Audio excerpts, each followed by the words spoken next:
धारा 151, धारा 148, 139 और 150 के तहत किए गए कार्यों के लिए अभियोजन से संरक्षण। यह धारा उन व्यक्तियों को कानूनी सुरक्षा प्रदान करती है जिन्होंने भीड़ को तितर-बितर करने के उद्देश्य से धारा 148, 139 और 150 के तहत सद्भावपूर्वक गुड फेथ कार्य किया है। अभियोजन से संरक्षण और मंजूरी, protection from prosecution and sanction. एक, धारा 148, धारा 139 या धारा 150 के तहत किए गए किसी भी कार्य के लिए किसी भी व्यक्ति के खिलाफ किसी भी आपराधिक न्यायालय में कोई अभियोजन, प्रोसिक्यूशन संस्थित नहीं किया जाएगा, सिवाय सरल शब्दों में अगर किसी व्यक्ति ने धारा 148, 139 या 150 के तहत काम किया है, यानी भीड़ को तितर-बितर करने या गिरफ्तार करने जैसा, तो उसके खिलाफ किसी भी आपराधिक अदालत में मुकदमा, अभियोजन तब तक शुरू नहीं किया जाएगा जब तक कि ए, जहां ऐसा व्यक्ति सशस्त्र बलों का अधिकारी या सदस्य है केंद्र सरकार की मंजूरी के बिना, ओ, अगर वह व्यक्ति सेना, नौसेना या वायुसेना सशस्त्र बल का अधिकारी या जवान है तो केंद्र सरकार की अनुमति, मंजूरी के बिना मुकदमा नहीं चलेगा। बी, किसी अन्य मामले में राज्य सरकार की मंजूरी के बिना। ओ, अन्य सभी मामलों में जैसे कार्यपालक मजिस्ट्रेट या पुलिस अधिकारी के लिए राज्य सरकार की अनुमति, मंजूरी के बिना मुकदमा नहीं चलेगा। यह प्रावधान सुनिश्चित करता है कि अधिकारी अपने कर्तव्यों का पालन करते समय अनावश्यक मुकदमों के डर से मुक्त रहे, लेकिन साथ ही सरकार को दुर्व्यवहार की जांच करने की शक्ति भी देता है। अपराध न मानने का प्रावधान, not deemed to have committed an offence.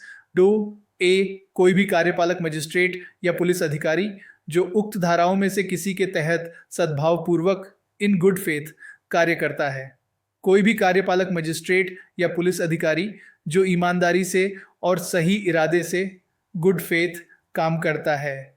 B, कोई भी व्यक्ति जो धारा 148 या धारा 139 के तहत एक मांग के अनुपालन में सद्भावपूर्वक कोई कार्य करता है। कोई भी आम नागरिक जो धारा 148 या 129 के तहत अधिकारी के कहने पर ईमानदारी से काम करता है। सी, सशस्त्र बलों का कोई भी अधिकारी जो धारा 150 के तहत सद्भावपूर्वक कार्य करता है। सशस्त्र बलों का कोई भी अधिकारी जो धारा 150 के तहत ईमानदारी से काम करता है। डी, सशस्त्र बलों का कोई भी सदस्य जो किसी भी आदेश का पालन करते हुए कोई कार्य करता है जिसका पालन करने के लिए वह बाध्य था। सशस्त्र बलों का कोई भी जवान जो अपने वरिष्ठ अधिकारी के उस आदेश का पालन करते हुए काम करता है जिसका पालन करना उसकी ड्यूटी थी, को तदनुसार कोई अपराध करने वाला नहीं माना जाएगा। इन सभी मामलों में ऐसे व्यक्ति को कोई अपराध करने वाला नहीं माना जाएगा। यह उन्हें उनके कर्तव्य पालन के लिए कानूनी सुरक्षा देता है। परिभाषाएं, डेफिनेशंस। 3, इस धारा में और इस अध्याय की पिछली धाराओं में इचिगाडा, सशस्त्र बल, आर्म्ड फोर्सेस अभिव्यक्ति का अर्थ है थल सेना, नौसेना और वायुसेना जो भूमि सेना के रूप में कार्य कर रही हैं, और इसमें संघ के कोई भी अन्य सशस्त्र बल भी शामिल हैं जो इस प्रकार कार्य कर रहे हैं। सशस्त्र बल का मतलब है सेना, आर्मी, नौसेना, नेवी और वायुसेना, एयरफोर्स जो जमीन पर कार्रवाई कर रही हों, और केंद्र सरकार के अन्य कोई भी सशस्त्र बल जो इस तरह से काम कर रहे हों। बी, अधिकारी, ऑफिसर सशस्त्र बलों के संबंध में एक कमीशन प्राप्त, राजपत्रित या सशस्त्र बलों के अधिकारी के रूप में वेतन प्राप्त करने वाला व्यक्ति है, और इसमें एक जूनियर कमीशन प्राप्त अधिकारी जेसीओ, एक वारंट अधिकारी, एक पेटी अधिकारी, एक गैर कमीशन प्राप्त अधिकारी और एक गैर राजपत्रित अधिकारी शामिल है। अधिकारी का मतलब है सेना में वह व्यक्ति जिसे कमीशन मिला हो या जो राजपत्रित अधिकारी हो या जिसे अधिकारी के रूप में वेतन मिलता हो। इसमें जूनियर कमीशन अधिकारी जेसीओ, वारंट अधिकारी, पेटी अधिकारी नौसेना में, गैर कमीशन अधिकारी एनसीओ और गैर राजपत्रित अधिकारी भी शामिल हैं। सी, सदस्य मेंबर सशस्त्र बलों के संबंध में एक व्यक्ति है जो अधिकारी के अलावा सशस्त्र बलों में है। सदस्य का मतलब है सशस्त्र बलों का कोई भी व्यक्ति जो अधिकारी नहीं है, यानी जवान या सिपाही। और संक्षेप में, धारा 151 उन अधिकारियों और व्यक्तियों को कानूनी सुरक्षा प्रदान करती है जो सार्वजनिक व्यवस्था बनाए रखने के लिए भीड़ को तितर-बितर करने से संबंधित कार्यों में शामिल होते हैं। यह सुनिश्चित करती है कि सद्भावना से किए गए कार्यों के लिए उन्हें अनावश्यक रूप से दंडित न किया जाए, जबकि दुर्व्यवहार के मामलों में सरकार की मंजूरी के बाद ही अभियोजन की अनुमति देकर जवाबदेही भी तय करती है। यह महत्वपूर्ण परिभाषाएं भी प्रदान करती है ताकि इन प्रावधानों का अर्थ स्पष्ट हो। धारा 142 उपद्रव हटाने के लिए सशर्त आदेश। यह धारा कार्यपालक मजिस्ट्रेटों को सार्वजनिक स्थानों पर उपद्रव न्यूआइसेंस या बाधाओं को हटाने या रोकने के लिए सशर्त आदेश कंडीशनल ऑर्डर जारी करने की शक्ति देती है। बेक जब भी एक जिला मजिस्ट्रेट, डिस्ट्रिक्ट मैजिस्ट्रेट या एक उप विभागीय मजिस्ट्रेट, सब डिविजनल मैजिस्ट्रेट या राज्य सरकार द्वारा इस संबंध में विशेष रूप से सशक्त एम्पावर्ड कोई अन्य कार्यपालक मजिस्ट्रेट किसी पुलिस अधिकारी की रिपोर्ट या अन्य जानकारी प्राप्त करने पर और ऐसे साक्ष्य यदि कोई हो लेने पर जो वह उचित समझे, यह मानता है कि सरल शब्दों में, जब भी कोई वरिष्ठ कार्यपालक मजिस्ट्रेट, डीएम, एसडीएम या कोई अन्य जिसे राज्य सरकार ने यह शक्ति दी हो, पुलिस रिपोर्ट या किसी और जानकारी मिलने पर और जरूरी सबूतों जो उसे ठीक लगे पर विचार करने के बाद यह महसूस करता है कि ए किसी सार्वजनिक स्थान से या किसी मार्ग, नदी या नहर से जिसका उपयोग जनता द्वारा वैध रूप से किया जाता है या किया जा सकता है, किसी भी गैरकानूनी बाधा या उपद्रव को हटाया जाना चाहिए, या ओ किसी सार्वजनिक जगह जैसे सड़क, पार्क या रास्ते, नदी या नहर जिसे जनता कानूनी रूप से इस्तेमाल करती है, से कोई गैरकानूनी रुकावट या गंदगी, उपद्रव हटाना जरूरी है। बी किसी व्यापार या व्यवसाय का संचालन या किसी माल या वस्तुओं का रखना समुदाय के स्वास्थ्य या शारीरिक आराम के लिए हानिकारक है और इसके परिणाम स्वरूप ऐसे व्यापार या व्यवसाय को प्रतिबंधित या विनियमित किया जाना चाहिए या ऐसे माल या वस्तुओं को हटाया जाना चाहिए या उनके रखने को विनियमित किया जाना चाहिए, या वो कोई धंधा या व्यापार चल रहा है या सामान रखा गया है जिससे लोगों के स्वास्थ्य या शारीरिक आराम को नुकसान हो रहा है और इसलिए उस धंधे को रोकना या नियंत्रित करना चाहिए, या सामान को हटाना या उसे रखने के तरीके को नियंत्रित करना चाहिए। सी किसी भी इमारत का निर्माण या किसी भी पदार्थ का निपटान डिस्पोजल जिससे आग लगने या विस्फोट होने की संभावना है, उसे रोका या बंद किया जाना चाहिए, या वो किसी इमारत का बनना या किसी चीज़ को ऐसे निपटाना जिससे आग लगने या विस्फोट होने का खतरा है, उसे रोकना या बंद करना ज़रूरी है। डी कोई भी इमारत, तंबू या संरचना या कोई भी पेड़ ऐसी स्थिति में है कि उसके गिरने की संभावना है और जिससे पड़ोस में रहने वाले या व्यवसाय करने वाले व्यक्तियों या राहगीरों को चोट लग सकती है और इसके परिणाम स्वरूप ऐसी इमारत, तंबू या संरचना को हटाना, मरम्मत करना या सहारा देना या ऐसे पेड़ को हटाना या सहारा देना आवश्यक है, या वो कोई इमारत, टेंट, ढांचा या पेड़ ऐसी हालत में है कि वह गिर सकता है और आसपास रहने वाले, काम करने वाले या गुजरने वाले लोगों को चोट पहुंचा सकता है और इसीलिए उसे हटाना, मरम्मत करना या सहारा देना जरूरी है। ई किसी भी ऐसे मार्ग या सार्वजनिक स्थान के निकट किसी भी तालाब, कुएं या खुदाई को इस तरह से घेरा जाना चाहिए ताकि जनता को होने वाले खतरे को रोका जा सके, या वो किसी सार्वजनिक रास्ते या जगह के पास कोई तालाब, कुआं या गड्ढा है जिसे इस तरह से घेरा जाना चाहिए ताकि लोगों को खतरा न हो। एफ किसी भी खतरनाक जानवर को नष्ट किया जाना चाहिए, सीमित किया जाना चाहिए या अन्यथा निपटाया जाना चाहिए। वो कोई खतरनाक जानवर है जिसे नष्ट करना, कहीं बंद करना या उससे निपटना जरूरी है।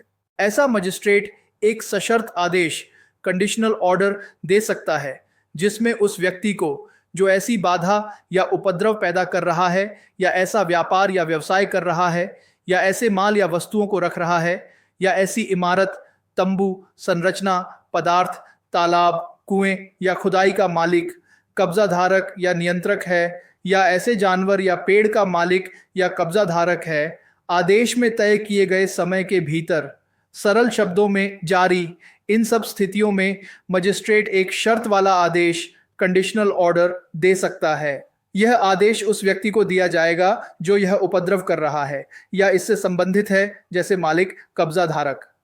आदेश में एक निश्चित समय सीमा होगी और व्यक्ति को निर्देश दिया जाएगा कि वह आई ऐसी बाधा या उपद्रव को हटाए, या ओ वह रुकावट या गंदगी हटाए।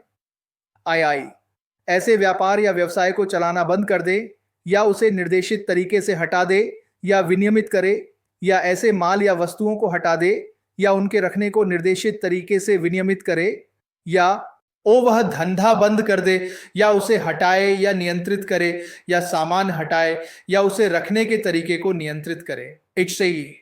ऐसी इमारत के निर्माण को रोके या बंद करे, या ऐसे पदार्थ के निपटान को बदले, या ओ इमारत का निर्माण रोके या खतरनाक पदार्थ के निपटान का तरीका बदले। आईवी ऐसी इमारत, तंबू या संरचना को हटाए, मरम्मत करे या सहारा दे, या ऐसे पेड़ों को हटाए या सहारा दे, या ओ इमारत, टेंट ढांचे को हटाए, मरम्मत करे या सहारा दे, या पेड़ को हटाए या सहारा दे। वी ऐसे तालाब, कुएं या खुदाई को घेरे, या ओ तालाब, कुएं, गड्ढे को घेरे। वी आई ऐसे खतरनाक जानवर को उक्त आदेश में दिए गए तरीके से नष्ट करे, सीमित करे या निपटाए, या यदि वह ऐसा करने पर आपत्ति करता है तो आदेश द्वारा तय किए गए समय और स्थान पर अपने या अपने अधीनस्थ किसी अन्य कार्यपालक मजिस्ट्रेट के समक्ष उपस्थित हो और नीचे दिए गए तरीके से कारण बताए कि आदेश को स्थायी, एब्सोल्यूट क्यों नहीं किया जाना चाहिए। ओ खतरनाक जानवर को आदेश में बताए तरीके से नष्ट करे, बंद करे या निपटाए। ओ या यदि उसे इस आदेश पर कोई आपत्ति है तो वह मजिस्ट्रेट या उसके किसी अधीनस्थ मजिस्ट्रेट के सामने तय समय और जगह पर हाजिर हो और कारण बताए कि यह आदेश स्थायी, एब्सोल्यूट क्यों नहीं किया जाना चाहिए, यानी क्यों उसे लागू नहीं किया जाना चाहिए।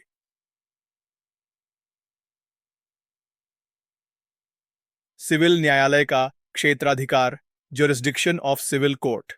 2. इस धारा के तहत मजिस्ट्रेट द्वारा विधिवत रूप से दिया गया कोई भी आदेश किसी भी सिविल न्यायालय में प्रश्नगत, कॉल्ड इन क्वेश्चन नहीं किया जाएगा। सरल शब्दों में, मजिस्ट्रेट ने इस धारा के तहत जो आदेश दिया है उसे किसी भी सिविल कोर्ट में चुनौती नहीं दी जा सकती। इसका मतलब है कि यह मामला केवल आपराधिक या कार्यपालक मजिस्ट्रेट के क्षेत्राधिकार में आता है। सार्वजनिक स्थान की व्याख्या, एक्सप्लेनेशन ऑफ पब्लिक प्लेस। स्पष्टीकरण, एक सार्वजनिक स्थान में राज्य की संपत्ति, कैंपिंग ग्राउंड और स्वच्छता या मनोरंजक उद्देश्यों के लिए खाली छोड़ी गई जमीन भी शामिल है। सरल शब्दों में, सार्वजनिक स्थान का मतलब सिर्फ सड़कें या पार्क ही नहीं है, बल्कि इसमें सरकारी जमीन, कैंप लगाने की जगहें और ऐसी खाली जमीन भी शामिल है जो सफाई या मनोरंजन के लिए छोड़ी गई हो। संक्षेप में, धारा 112 कार्यपालक मजिस्ट्रेटों को सार्वजनिक उपद्रवों और खतरों से निपटने के लिए एक महत्वपूर्ण शक्ति प्रदान करती है। यह उन्हें पहले एक सशर्त आदेश जारी करने की अनुमति देती है, जिससे व्यक्ति को स्थिति को सुधारने का अवसर मिलता है, और यदि वह आपत्ति करता है तो उसे अपना पक्ष रखने का मौका दिया जाता है। यह धारा सार्वजनिक स्वास्थ्य, सुरक्षा और शांति बनाए रखने के लिए त्वरित और प्रभावी कार्रवाई सुनिश्चित करती है, और इसके तहत दिए गए आदेशों को सिविल कोर्ट में चुनौती नहीं दी जा सकती। धारा 173, आदेश की तामील या अधिसूचना।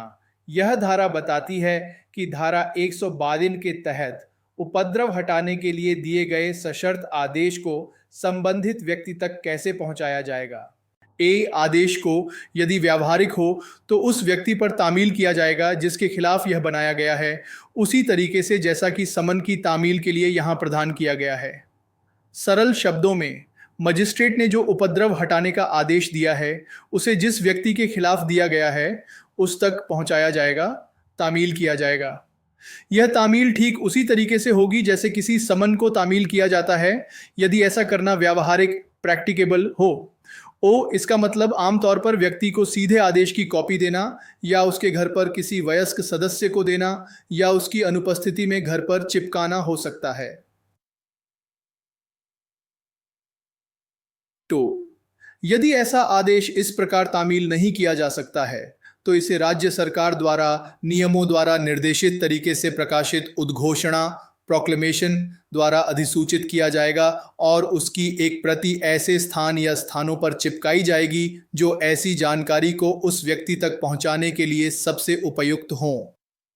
सरल शब्दों में, अगर आदेश को ऊपर बताए गए तरीके से समन की तरह तामील नहीं किया जा सकता है, जैसे व्यक्ति नहीं मिल रहा है या जानबूझकर बच रहा है, तो इसे उद्घोषणा प्रोक्लेमेशन के माध्यम से अधिसूचित नोटिफाई किया जाएगा। उद्घोषणा को राज्य सरकार द्वारा बनाए गए नियमों के अनुसार प्रकाशित किया जाएगा, जैसे सार्वजनिक स्थानों पर या अखबार में। और उस आदेश की एक कॉपी ऐसे स्थान या स्थानों पर चिपकाई जाएगी जो उस व्यक्ति तक जानकारी पहुंचाने के लिए सबसे उचित हों, जैसे उसके घर पर, गांव के चौपाल पर या जहां वह व्यवसाय करता है। संक्षेप में, धारा 133 यह सुनिश्चित करती है कि उपद्रव हटाने का आदेश संबंधित व्यक्ति तक प्रभावी ढंग से पहुंचे। यह पहले सीधे तामील का प्रयास करने का निर्देश देती है और यदि वह संभव न हो तो सार्वजनिक उद्घोषणा और नोटिस चिपकाकर आदेश को सूचित करने का प्रावधान करती है, ताकि कोई भी व्यक्ति यह दावा न कर सके कि उसे आदेश की जानकारी नहीं थी। धारा 154 जिस व्यक्ति को आदेश संबोधित किया गया है उसका पालन करना या कारण बताना। यह धारा उस व्यक्ति के लिए 2 विकल्प बताती है जिसे धारा 152 के तहत उपद्रव हटाने का सशर्त आदेश जारी किया गया है। जिस व्यक्ति के खिलाफ ऐसा आदेश दिया गया है वह, सरल शब्दों में, वह व्यक्ति जिसे धारा 142 उपद्रव हटाने के सशर्त आदेश के तहत आदेश मिला है, उसे ये 2 काम करने होंगे। आदेश में निर्दिष्ट समय और तरीके से निर्देशित कार्य करें, या आदेश में बताई गई समय सीमा और तरीके के अनुसार उस काम को पूरा करें जिसका निर्देश दिया गया है, जैसे बाधा हटाना, व्यापार बंद करना, पेड़ हटाना आदि। ऐसे आदेश के अनुसार उपस्थित हों और उसके खिलाफ कारण बताएं, और ऐसी उपस्थिति या सुनवाई ऑडियो वीडियो कॉन्फ्रेंसिंग के माध्यम से भी अनुमत की जा सकती है। आदेश के अनुसार मजिस्ट्रेट के सामने हाजिर हो और कारण बताए कि आदेश को स्थायी एब्सोल्यूट क्यों नहीं किया जाना चाहिए, यानी वह क्यों नहीं मानता कि उसे उस काम को करना चाहिए। और ऐसी उपस्थिति या सुनवाई audio video conferencing, video call के माध्यम से भी हो सकती है। संक्षेप में, धारा 154 व्यक्ति को स्पष्ट विकल्प देती है, या तो मजिस्ट्रेट के उपद्रव हटाने के आदेश का पालन करे या अदालत में उपस्थित होकर अपनी आपत्ति दर्ज कराए और यह साबित करे कि आदेश को लागू क्यों नहीं किया जाना चाहिए। ऑडियो वीडियो कॉन्फ्रेंसिंग का प्रावधान प्रक्रिया को अधिक सुविधाजनक और सुलभ बनाता है। धारा 125 धारा 154 का पालन करने में विफलता के लिए दंड। यह धारा उन परिणामों को बताती है जब कोई व्यक्ति धारा 152 के तहत दिए गए सशर्त उपद्रव हटाने के आदेश का पालन नहीं करता है या मजिस्ट्रेट के सामने आकर कारण नहीं बताता है। यदि वह व्यक्ति जिसके खिलाफ धारा 154 के तहत एक आदेश दिया गया है ऐसा कार्य नहीं करता है या उपस्थित नहीं होता है और कारण नहीं बताता है, तो वह भारतीय न्याय संहिता 2023 की धारा 223 में इस संबंध में निर्दिष्ट दंड के लिए उत्तरदायी होगा और आदेश स्थायी एब्सोल्यूट हो जाएगा। सरल शब्दों में, अगर किसी व्यक्ति को धारा 154 के तहत उपद्रव हटाने का सशर्त आदेश 2 विकल्प दिए गए थे, या तो काम करो या आकर कारण बताओ, और वह व्यक्ति उन दोनों में से कोई भी काम नहीं करता है, यानी न तो आदेश का पालन करता है न ही मजिस्ट्रेट के सामने आता है और कारण बताता है, तो उस व्यक्ति को भारतीय न्याय संहिता 2023 की धारा 223 में बताए गए दंड का सामना करना पड़ेगा।